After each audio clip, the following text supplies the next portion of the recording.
نحمدہ ونصلی ونسلم علی رسول الکریم اما بعد فاعوذ باللہ من الشیطان الرجیم بسم اللہ الرحمن الرحیم۔ سامعین محترم، ہمارا پچھلا درس قربانی کے جانور مع مسائل ضروریہ پر مشتمل تھا، اور آج کا ہمارا یہ درس قربانی کا سبب، قربانی کا رکن مع چند مسائل ضروریہ پر مشتمل ہوگا۔ عزیزان محترم، گفتگو سے پہلے اگر آپ حضرات نے ہمارے چینل کو سبسکرائب نہیں کیا تو برائے کرم ہمارے چینل کو سبسکرائب کیجئے، تاکہ ہم گھر بیٹھے شریعت مطہرہ کے اہم مسائل سے واقف ہو سکیں۔ عزیزان محترم، قربانی واجب ہونے کا سبب وقت ہے۔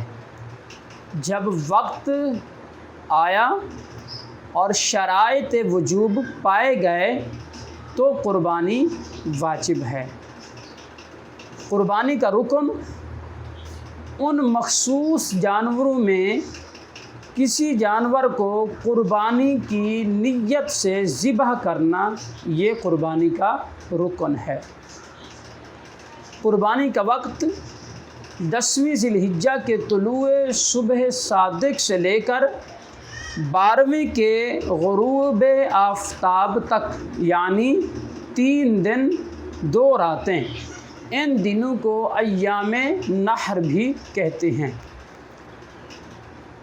10ویں کو اگر عید کی نماز نہیں ہوئی تو قربانی کے لیے یہ ضروری ہے کہ وقت نماز جاتا رہیں، یعنی زوال کا وقت آ جائے تو اب قربانی ہو سکتی ہے، اور دوسرے یا تیسرے دن نماز عید سے پہلے بھی قربانی ہو سکتی ہے، یعنی کسی وجہ سے 10ویں ذی الحجہ کو نماز عید ادا نہیں کر سکے، یعنی پورے شہر میں، پورے ملک میں ہی نہیں ہوئی عید کی نماز، تو اب اس صورت میں حکم یہ ہے کہ قربانی جو ہے وہ زوال کا وقت ختم ہونے سے، یعنی جب زوال کا وقت آ جائے اس کے بعد قربانی کی جا سکتی ہے، اس سے پہلے قربانی نہیں کر سکتے۔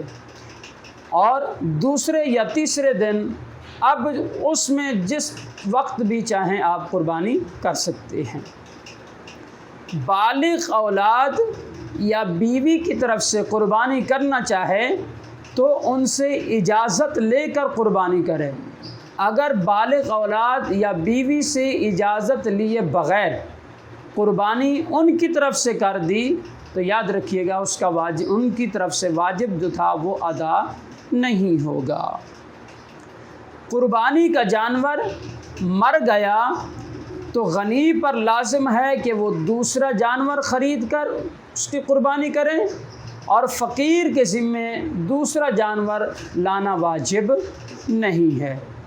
اسی طرح اگر قربانی کا جانور گم ہو گیا یا چوری ہو گیا، اب اس کی جگہ پر فقیر نے اور غنی نے دونوں نے دوسرا جانور بھی لے لیا۔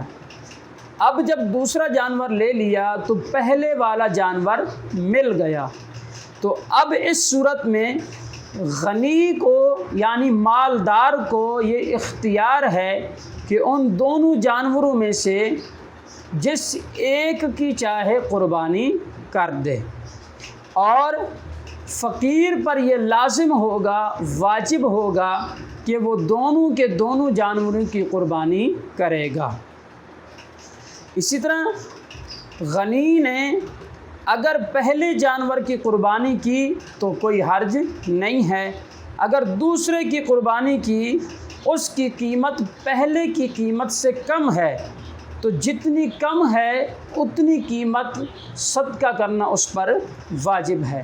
یعنی جو ایک جانور گم ہو گیا تھا اب وہ مل گیا اور یہ دوسرا بھی لے آئے تھے، اب غنی شخص نے پہلے جانور کی قربانی کی، جو پہلے خریدا تھا اس کی جانور کی قربانی کی، تو اس کی بھلے قیمت جتنی بھی ہو کوئی مذائقہ نہیں ہے۔ اگر اس نے دوسرے جانور کی قربانی کی اب وہ جو دوسرا جانور ہے اس کی قیمت اس پہلے والے جانور سے اگر زیادہ ہے تو ٹھیک ہے، بہتر ہے، اور اگر اس سے کم ہے، یعنی جو دوسرا پہلا جانور لایا تھا وہ 50,000 کا لایا، جو دوسرا لایا تھا وہ 45,000 کا لایا، تو اب اس صورت میں اب اس نے قربانی دوسرے جانور کی تو اب پہلے کی قیمت 50,000 تھی، دوسرے کی 45,000، تو لہذا اب یہ 5,000 روپے جو ہے اس پر لازم ہوگا کہ یہ ان کو صدقہ کرے۔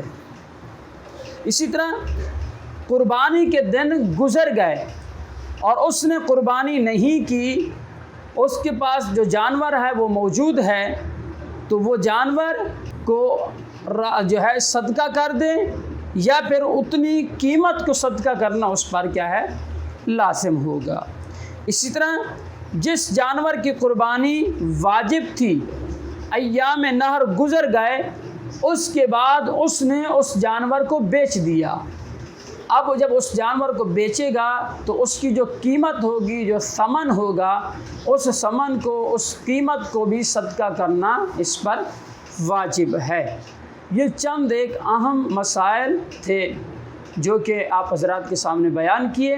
اللہ پاک کی بارگاہ سے دعا ہے کہ اللہ تبارک و تعالی ہم سب کو صحیح طور پر قربانی کے مسائل سیکھ کر قربانی ادا کرنے کی توفیق عطا فرمائے۔